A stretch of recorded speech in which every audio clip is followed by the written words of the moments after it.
পশ্চিম সোনাতল এলাকায় ভীমরুলের কামড়ে আহত বাবা ও মেয়ে। ঘটনা আজ সকাল 9টার দিকে।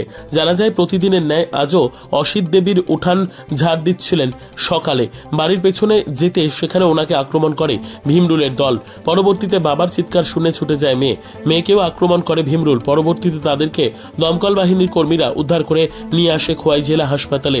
যদিও অবস্থার উন্নতি হয় তাহলে তারা খোয়াই জেলা হাসপাতালে চিকিৎসাধীন থাকবে, নয়তোবা তাদেরকে আগরতলা জিবি হাসপাতালে রেফার করা হবে বলে জানান কর্তব্যরত হাসপাতালের চিকিৎসক।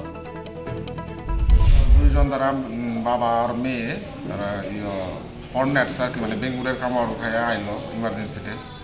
আমরা প্রাইমারি ট্রিটমেন্ট দিতেছি এখন স্টেবল, মোটামুটি স্টেবল হয়ে আছে। দেখা যাক প্রাইমারি ট্রিটমেন্টের পরে আমরা নেক্সট স্টেপটা নিব আর কি।